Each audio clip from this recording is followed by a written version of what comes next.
Bismillahirrahmanirrahim. Assalamu alaikum dear students. This is Sumaira Mumtaz and today I am going to discuss the topic from first year chemistry chapter 6 chemical equilibrium, and the topic is factors affecting balance of chemical equilibrium, या इसको ली Chatelier principal भी कहा जाता है। सबसे पहले हमें ये पता होना चाहिए कि केमिकल इक्विलिब्रियम होता क्या है।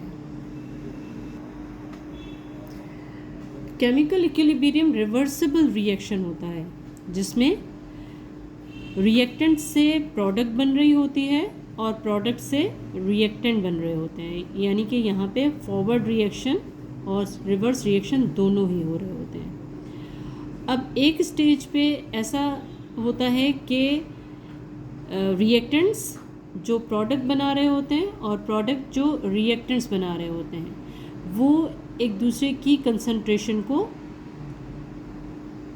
स्टेबल कर देते हैं और उन दोनों के दरमियान एक बैलेंस आ जाता है, यानी कि रिएक्टेंट्स की कंसंट्रेशन भी स्टेबल हो जाती है और प्रोडक्ट्स की कंसंट्रेशन भी स्टेबल हो जाती है।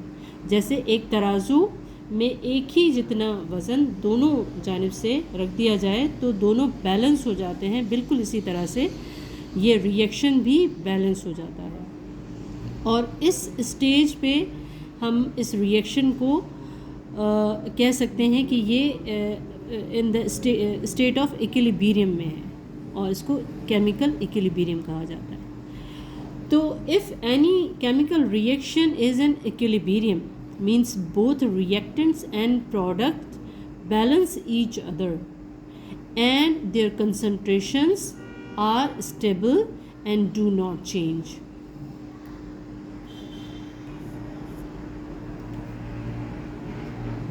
उस स्टेज पे इस इक्विलिब्रियम को कौन से फैक्टर्स डिस्टर्ब करते हैं?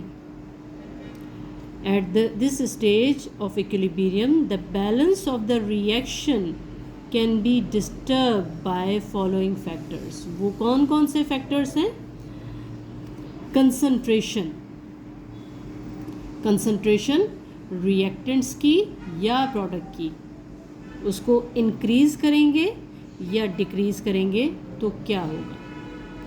दूसरा factor है temperature इंक्रीज़ करने से क्या होगा, डिक्रीज़ करने से क्या होगा। थर्ड है प्रेशर बढ़ाने से क्या होगा या प्रेशर कम करने से क्या होगा। ये हम डिटेल में इसको डिस्कस करेंगे।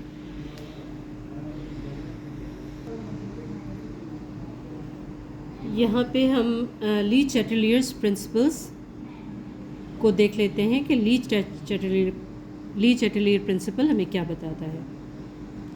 When a constraint or stress is applied to a system that is in equilibrium, the system is disturbed and equilibrium position changes to undo the constraint.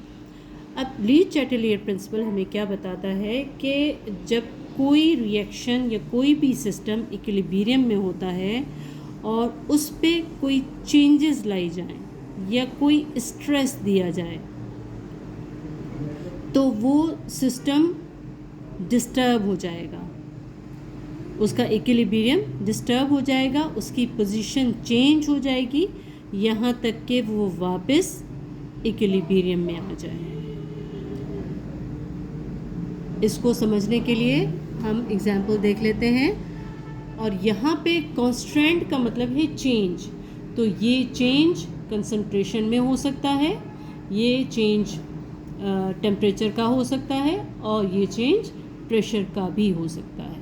जैसा कि हमने पहले डिस्कस किया कि कौन से फैक्टर्स केमिकल इक्विलिब्रियम को डिस्टर्ब करते हैं।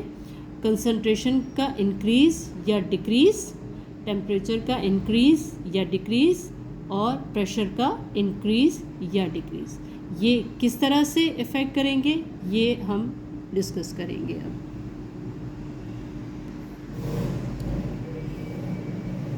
तीन फैक्टर्स जो इक्विलिब्रियम को डिस्टर्ब करते हैं उसमें सबसे पहला फैक्टर है कंसंट्रेशन, यानी effect of concentration. For example हमारे पास रिएक्शन है A+B जिससे C+D बन रहा है, और ये रिवर्सिबल रिएक्शन है तो C+D A+B भी बना रहे हैं। A+B फॉरवर्ड रिएक्शन दे रहा है, C+D बना रहा है, और C+D रिवर्स रिएक्शन दे रहा है और A+B बना रहा है। तो ये इस तरह से एक इक्विलिब्रियम में आ गया। अब ये स्टेट ऑफ इक्विलिब्रियम है, तो यहाँ पे अगर concentration of A and B या both is increased, if the concentration of A and B और बोथ इज इंक्रीज्ड, अगर इसकी कंसंट्रेशन हम इंक्रीज करेंगे तो रिएक्शन कहाँ जाएगा, फॉरवर्ड डायरेक्शन में चला जाएगा। इक्विलिब्रियम डिस्टर्ब हो गया, रिएक्शन प्रोसीड हो गया और ये फॉरवर्ड रिएक्शन की तरफ चला गया, और C और D मज़ीद इसने बनाया, यहाँ तक बनाया जब तक कि ये दोबारा इक्विलिब्रियम में ना आ जाए। अब यहाँ पे C+D बनेगा तो C+D ऑब्वियस है कि A+B भी बनाएगा, और इस तरह से ये रिएक्टेंट्स प्रोडक्ट बनाएंगे, प्रोडक्ट्स रिएक्टेंट बनाएंगे, और एक स्टेज पे ये दोबारा स्टेबलाइज हो जाएगा, इक्विलिब्रियम पे आ जाएगा। Concentration of A and B और both is increased, equilibrium shifts. अब इक्विलिब्रियम शिफ्ट हो गया, डिस्टर्ब हो गया टू फॉरवर्ड डायरेक्शन, यानी फॉरवर्ड डायरेक्शन में इसकी कंसंट्रेशन बढ़ाई तो ज़्यादा प्रोडक्ट बनी, ये बढ़ाने से इक्विलिब्रियम शिफ्ट हो गया फॉरवर्ड डायरेक्शन में। तो इस तरह से मोर प्रोडक्ट यानी C+D is produced till it becomes stable again, or the reaction becomes in equilibrium again.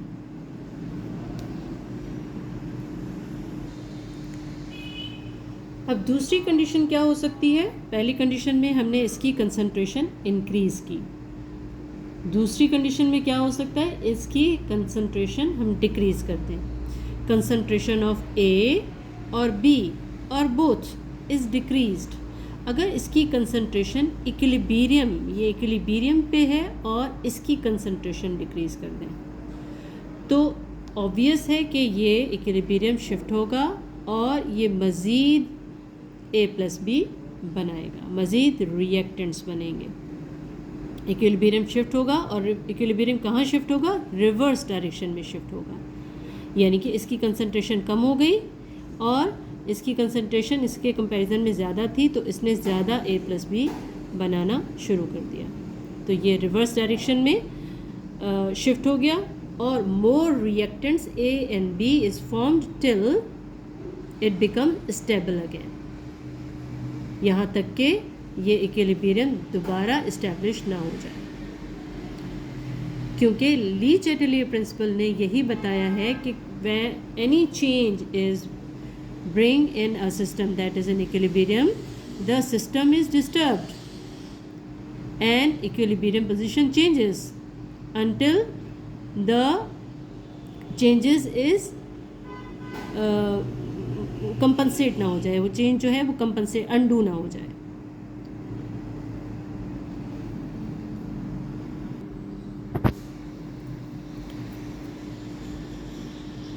अब ये रिएक्शन हमारा इक्विलिब्रियम में है, दोनों की कंसंट्रेशन स्टेबल है, फॉरवर्ड रिएक्शन और रिवर्स रिएक्शन दोनों स्टेबल हैं, इक्वल हैं एक दूसरे के, यानी कि केमिकल इक्विलिब्रियम इस्टेब्लिश्ड है। अब इस स्टेज पे कंसंट्रेशन ऑफ C और कंसंट्रेशन ऑफ D और बोथ इज़ इंक्रीज्ड, तो अगर इनकी कंसंट्रेशन इंक्रीज़ करेंगे, स्ट्रेस दे देंगे, चेंज लेकर आएंगे, कॉन्स्टेंट देंगे, तो क्या होगा, इसका इक्विलिब्रियम डिस्टर्ब हो जाएगा, इक्विलिब्रियम शिफ्ट हो जाएगा। शिफ्ट कहाँ होगा, रिवर्स डायरेक्शन में होगा, equilibrium shift to reverse direction. अब रिवर्स डायरेक्शन में ज़्यादा A एंड B बनेंगे, more A and B is formed till it becomes in equilibrium. यहाँ तक बनते रहेंगे जब तक कि ये इक्विलिब्रियम में ना आ जाए पूरा सिस्टम या रिएक्शन।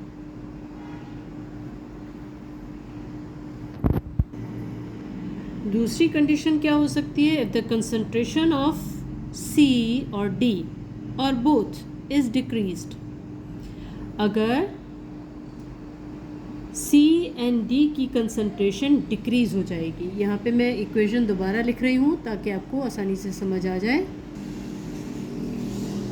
ये हमारे पास रिएक्शन है जिसमें अगर हम C एंड D की कंसंट्रेशन को डिक्रीज़ कर दें, ये इक्विलिब्रियम में है और इसमें हम प्रोडक्ट को डिक्रीज़ कर रहे हैं। तो डिक्रीज़ करने से क्या होगा कि इसकी कंसंट्रेशन जो बढ़ी हुई है ये इक्विलिब्रियम डिस्टर्ब होगा, शिफ्ट होगा इन फॉरवर्ड डायरेक्शन, यानी कि ज़्यादा C एंड D बनना शुरू हो जाएंगे। Equilibrium disturb and it shifts to forward direction, यानी इसकी कंसंट्रेशन हमने कम कर दी तो इसकी कंसंट्रेशन इसको बैलेंस करने के लिए शिफ्ट हो गया इक्विलिब्रियम और ये फॉरवर्ड डायरेक्शन में रिएक्शन चला गया और इस तरह से ज़्यादा C and D is formed until reaction becomes stable or in equilibrium. तो ये कंसंट्रेशन का चेंज हमने देखा कि किस तरह से कंसंट्रेशन एक इक्विलिब्रियम सिस्टम पे इफ़ेक्ट करती है।